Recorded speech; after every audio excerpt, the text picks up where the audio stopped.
special concern with the problem in Laos goes back to 1954. That year at Geneva, a large group of powers agreed to a settlement of the struggle for Indochina.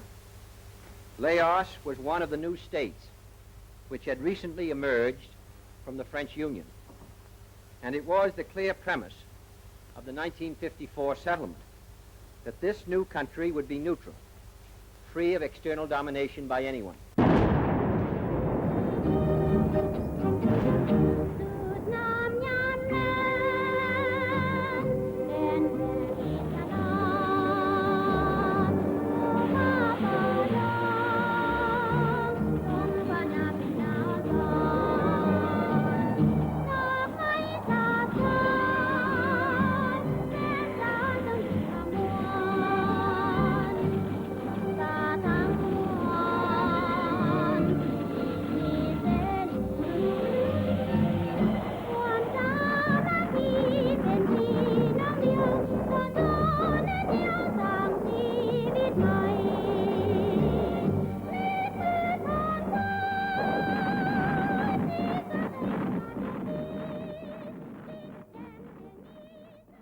At the 1954 International Peace Conference in Geneva, Laos, along with Vietnam and Cambodia, finally gained independence from French rule.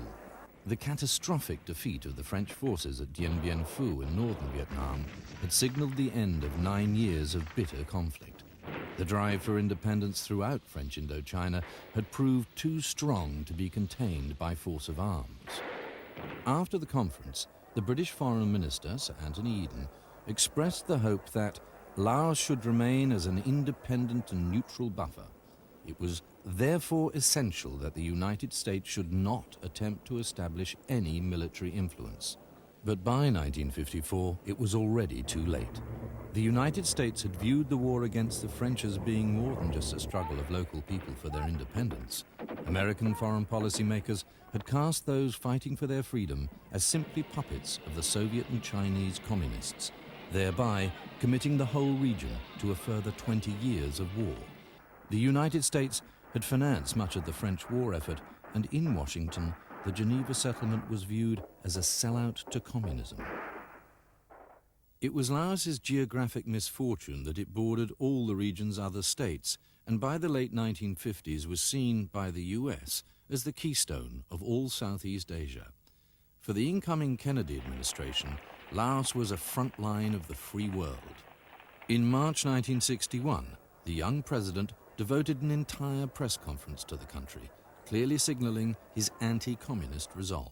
The security of all Southeast Asia will be endangered if Laos loses its neutral independence.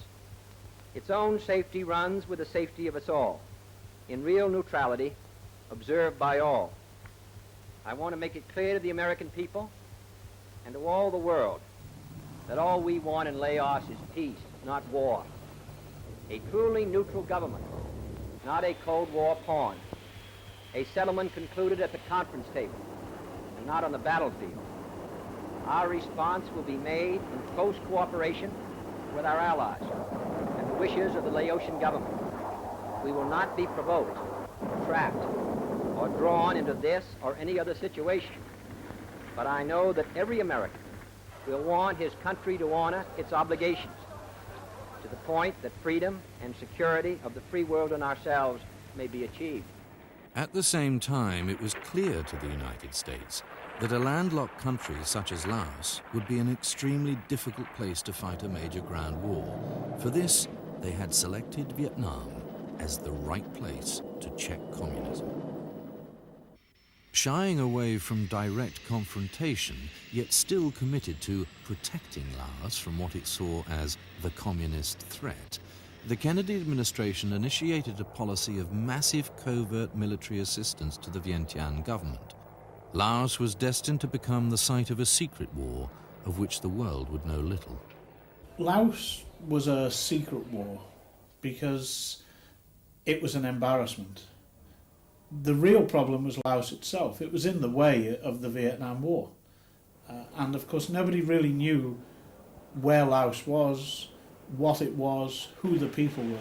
In none of the references to Laos, even when it was spoken about, did anybody give any indication that the Lao were more than a periphery to Vietnam and the problems of the United States. Not that they were an ancient and a beautiful culture all of their own, a culture that by rights, except for their own determination, should really have been wiped off the face of the earth by what the US forces did. In May 1964, US-piloted fighter bombers attacked targets on the plain of Jars in northern Laos with napalm and 500-pound bombs. The air war had begun.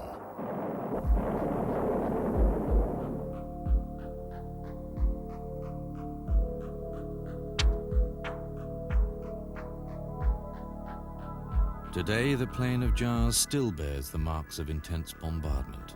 A bombardment that haunts the imagination, not only because of its obvious intensity, but also because of its random, pointless nature. Vast grasslands and terraced paddies now resemble a man-made moonscape that reveals no logic or military significance. I'm now standing on the edge of a huge bomb crater that was probably created by something like a 3,000-pound bomb.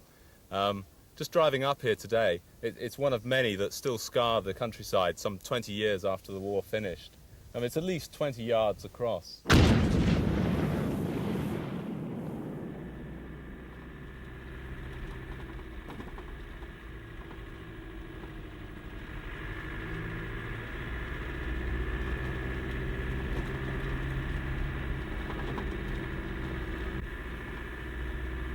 But beyond the physical scarring of the landscape lies a more threatening legacy.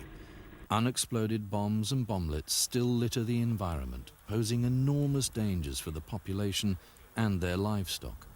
The British-based charity, the Mines Advisory Group, or MAG as it's known, was established to respond to the impact of mines and unexploded ordnance on civilian communities worldwide. In Laos, its teams of local technicians and British ordnance experts have been working since 1994 to rid the plain of Jars of its unexploded ordnance. Their work requires a high level of skill and careful planning. The lethal range of shrapnel from a 500-pound bomb, as in this case, is over half a mile, and the area has to be systematically evacuated and tightly sealed before a demolition can take place. What I've done is I've just put a charge on the back of the bomb, some TNT and some plastic. That's going to detonate the main filling in the bomb.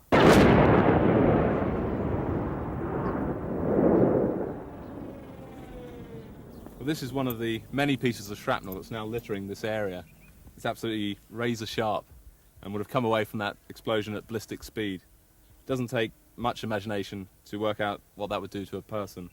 And the problem here was that children such as this could have played with it, rolled it down the hill, and the results of their playful activity, their adventurous risk-taking, could have been devastating.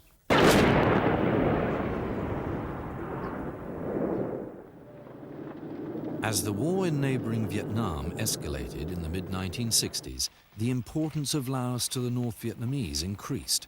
Even during their struggle against the French, the North Vietnamese leader, Ho Chi Minh, had used eastern Laos as a supply route to take men and munitions to the south. Now, this logistical pipeline became critical. From 1965 to 1973, the United States Air Force targeted the trail area in eastern Laos with defoliants, airdrop landmines, bomblets, and larger bombs. Day and night, the trail was the scene of explosions, burning vehicles, wounded men and women, avalanches, and forest fires. But the trail network was under constant repair. Incredibly, it was steadily improved, and the flow of men and supplies to the south grew relentlessly each year. Strategically, the battle for the trail was the only one that really mattered in the Vietnam War, but the US Air Force failed to win it. More than 20 years later, a significant amount of the 2 million tons of ordnance dropped on the trail remains unexploded, buried in the soil or lying on the surface. The people in Laos who suffer most now from the bombing that finished 22 years ago are subsistence agricultural communities, people who need the land. Land is their life. It provides their food, and it also provides them with their surroundings. Everything is related to their country, to their land, to their history.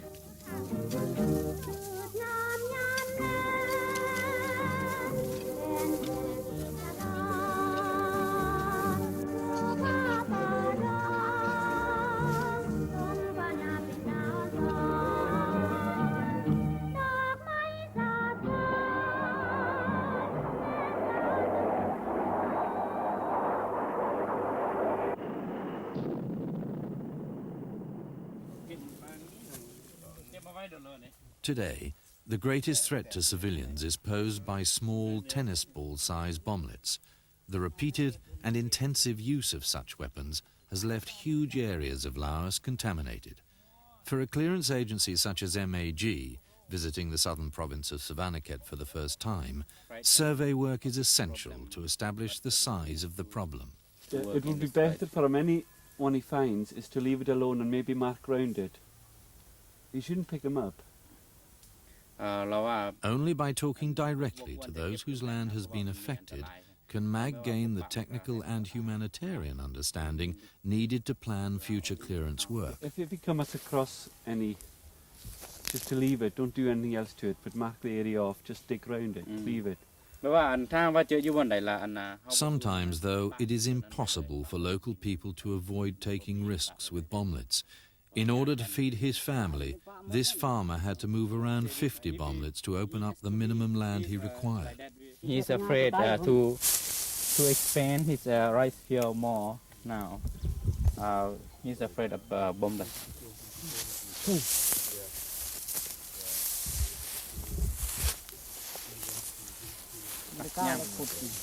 As well as bomblets, MAG's survey of Savannakhet also revealed a threat from larger, more devastating bombs. What were they saying about defusing somewhere? Many people came here, wanted to defuse this one, and people in this village do not allow them to do because it's dangerous for them. And they say that if they can move, if they wanted to move, they could move, but not defuse here. Yeah. Do they know it's just as dangerous to move it while there's a fuse still in it? They know, but they would like to risk. They would.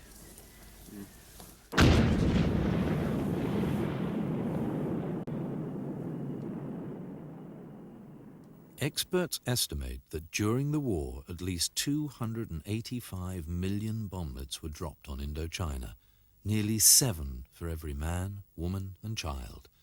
The bomblets burst out of containers dropped from aircraft, scattering vast areas with a lethal debris.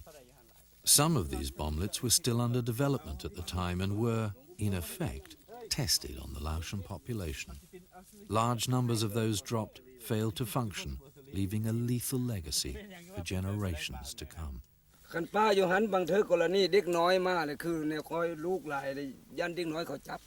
Oh, because he has a lot of children. He's afraid that if he will not touch, and his children will do that. I understand. Okay. Even after farmers have risked injury by moving the bomblets from their land, still more work their way to the surface, adding a deadly aspect every year to their task of preparing the fields for planting.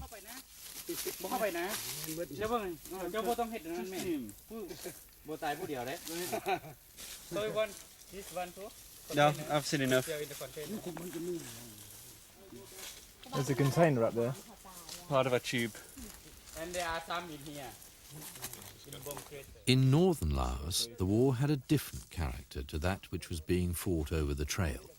Using an ethnic minority, the Hmong, the CIA set up its own secret army and ran a war whose aim was to deny control of the strategic plain of Jars to the North Vietnamese and their Pathet Lao allies. However, the relatively small numbers of Hmong fighters required massive air support to be effective. As the 1960s wore on, the Hmong fighters sustained huge casualties, often sending children as young as 8 or 9 into combat.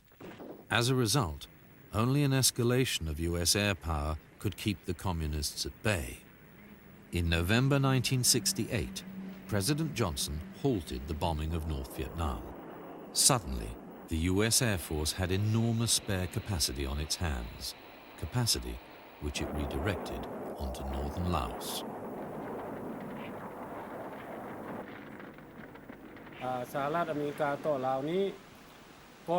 Until 1963, Xieng Khouang was prosperous.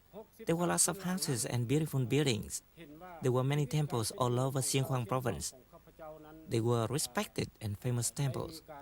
But the bombing destroyed everything, our culture, our people, our way of life. We had to live underground for years at a time and could only go outside to farm the rice fields at night.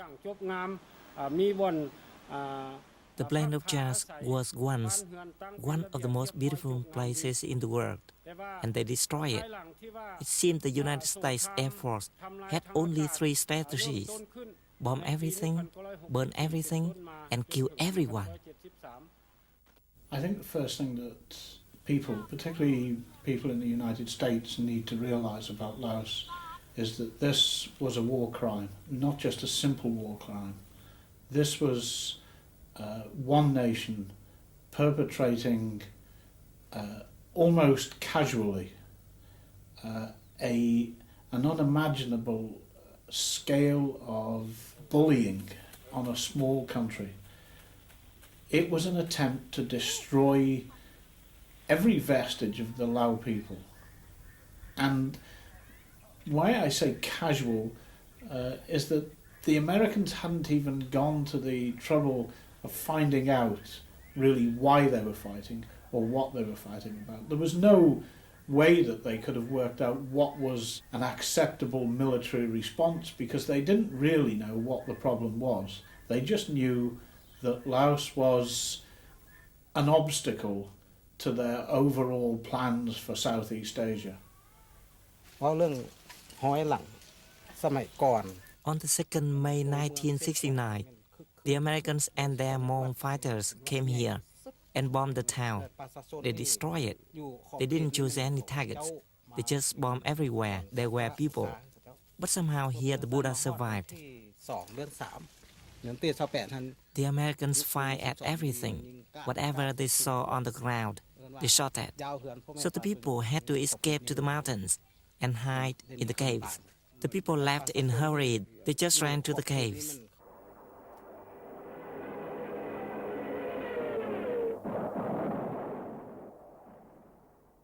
The escalation in air power produced chaos on the ground and led to some of the worst tragedies of the war. In September 1969, US fighter bombers attacked a cave on the Plain of Jars. A recent history of the war by an American Air Force historian points out that the CIA knew the cave contained only civilians, but the war machine was too large for such information to make a difference. Over 300 women, children, and elderly people were slaughtered. For Boon Kham, the attack had dreadful consequences. The planes bombed this area with great ferocity, and so the people from our village would come here to hide. The day before it happened, there had been a lot of shooting out there, so everyone had moved their families up here. That day, only men who were strong had gone out to work in the fields. In the afternoon, I was working towards the cave, and I saw the planes attacking, trying to fire their missiles in here. The first 2 missed, but they tried again, and the 3rd missile scored a direct hit. My 3 children and my wife were all here in this cave. All the people in the cave were civilians. By 1970, the new presidency of Richard Nixon had taken control, promising America peace with honor in Indochina. To achieve this, both Kissinger and Nixon placed huge faith in superior US technology and firepower to buy time both for negotiations and to allow for a final build-up of non-communist troops in the region. Despite their failure over the trail, B-52s were deployed in massive numbers over the Plain of Jars, signaling that the US had given up hope of controlling the area. If they couldn't control it, they would seek to destroy it.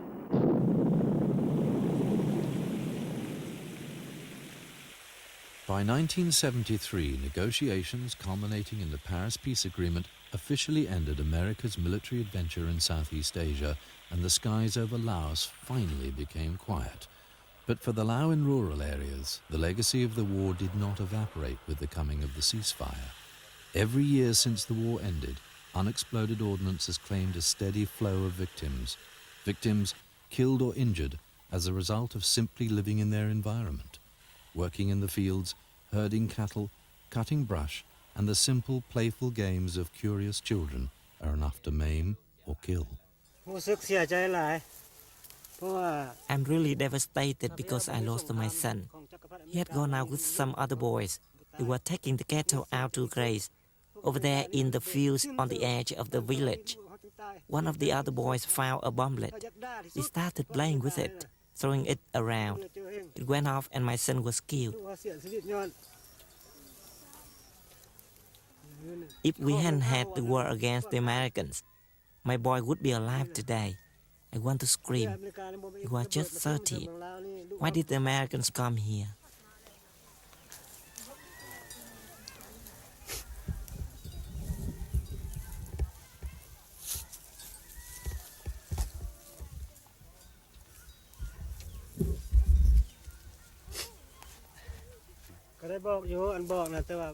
I've spoken to many of the parents here.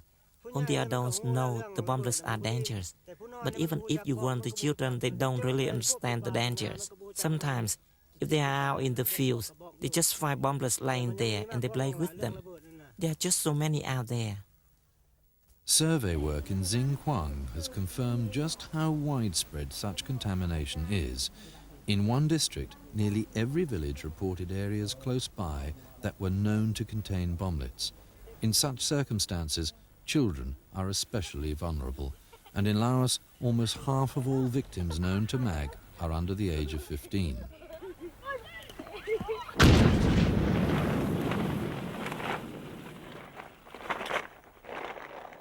To respond to the immediate threat in the villages, MAG has formed a small roving team that seeks to destroy bomblets that are lying on the surface. Such work does not produce cleared land, as there will inevitably be more bomblets beneath the surface, but in terms of making the environment safer, especially for children, such work has an extremely high impact. Given its current limited resources, MAG has to constantly prioritize to ensure maximum benefits are achieved for local people. It is clear that a greatly expanded response will be needed to reach all the affected communities in a reasonable time frame. 3, 2, 1, fire!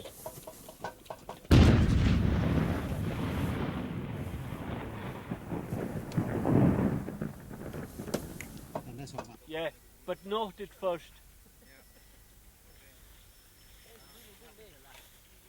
And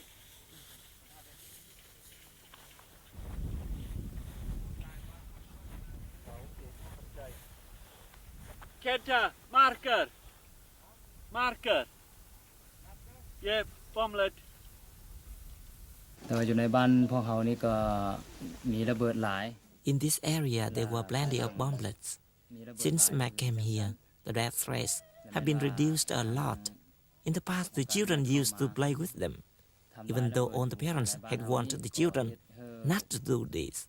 The children who have actually seen accidents didn't need to be told again not to play with them. But there are still so many in this area under the surface. And the villagers here remain very scared. Because of this fear, the people can't function properly. They are uneasy, and it prevents normal everyday life. If Mac can help us to clear all the bomblets in the village, then we will be very happy. When they are gone, the village can return to normal. Life will be easier, and we can go back to working in the fields with confidence. หลังจากเขายกย้ายลูกบ้านเกิดเมืองนอน Now when they dig in the fields, they are always scared that they will hit the bomblets under the ground. Working the fields, hoeing and digging are the most common causes of accidents with unexploded ordnance on the plain of Jars. In Laos, these are not activities only undertaken by adults. Children are often exposed to risk in this way as well. In exactly the same way as rural communities in other countries contaminated with landmines are at risk, The Lao are left with a stark choice to either work the fields and grow crops knowing they could be killed or injured by a bomblet, or face starvation. Chantali was only 16 when she was blinded in a bomblet accident as she helped to prepare the family's rice field prior to planting. On that day, I went to the rice field at 10 in the morning to go to work. I was digging and my hoe hit a bomblet. It exploded and hit me in my eyes. I passed out and then my parents came and took me to hospital. And I had to stay there for over a month. We had to pay for all of my medicine. It was so expensive, we had to sell our 2 buffalo. They were the only buffalo we had. I feel so sad. It has caused so much hardship for my family. They are poor and my parents were relying on me to help them. Now they must help me because I can't see anything. My heart is broken because of this accident. I can't do the things I want to do, go to the places I want to go, or see my friends. I'm really disappointed, deeply saddened, but there is nothing I can do.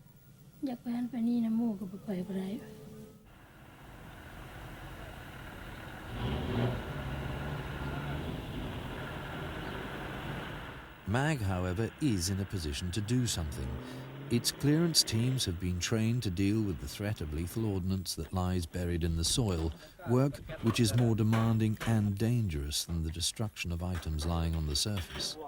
We found since we began working in Laos that our teams have overcome almost a despair that nothing could be done about this massive problem of ordnance, where people had come to believe that it was going to be part of their lives, part of their children's lives, part of their grandchildren's lives. And now they have a hope. And we mustn't take that hope away from them, because we found that the Lao are particularly adaptable to this kind of work. They do it with a great enthusiasm.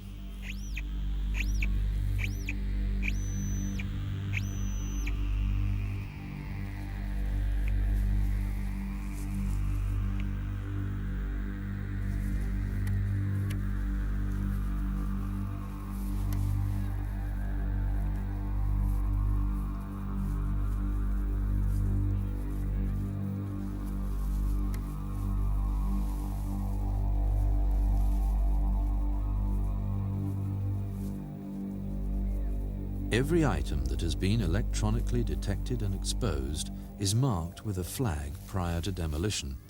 One piece of land at this clearance site, smaller than a football pitch, was found to contain over 150 individual bomblets.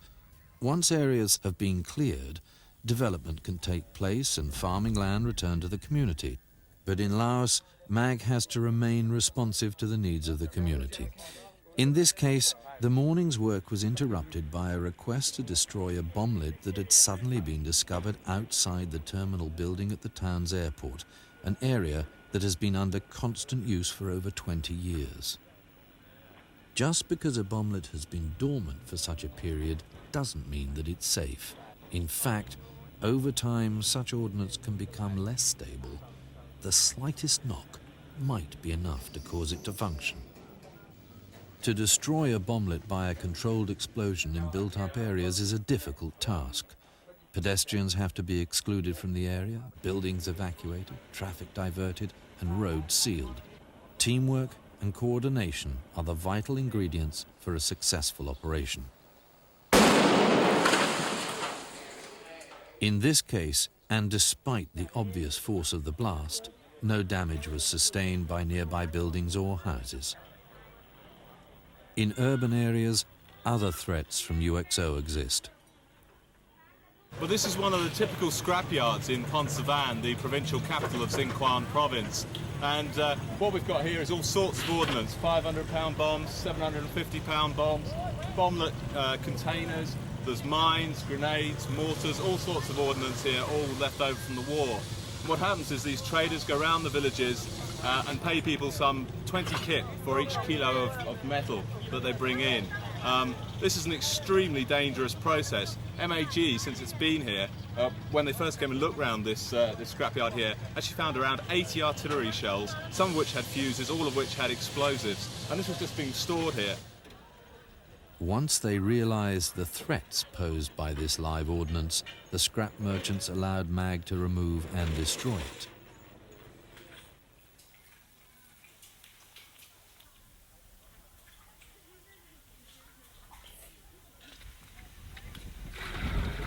But simply removing the physical threat of UXO is not always the only response required.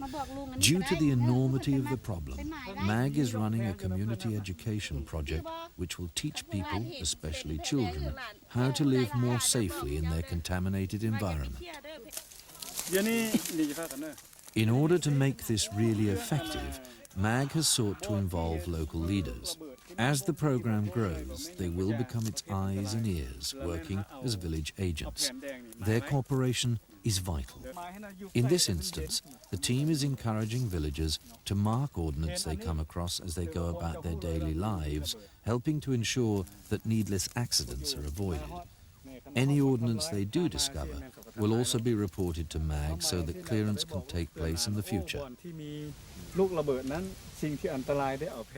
MAG's awareness teams are also involved in vital data gathering work.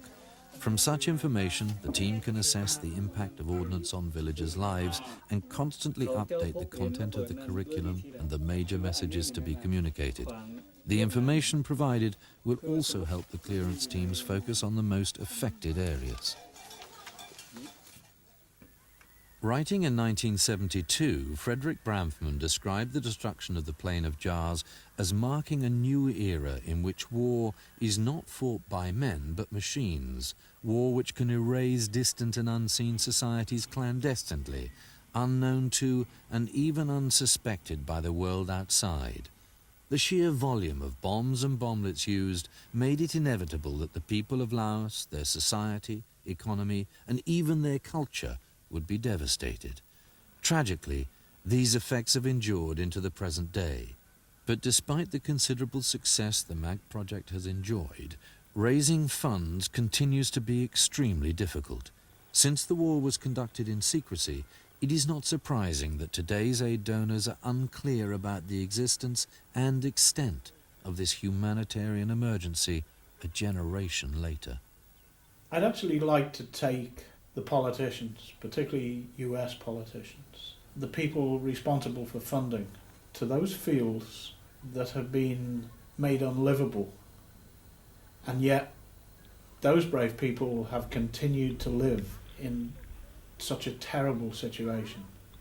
I believe that if the politicians could see what was happening, if the donors could see for themselves what was happening,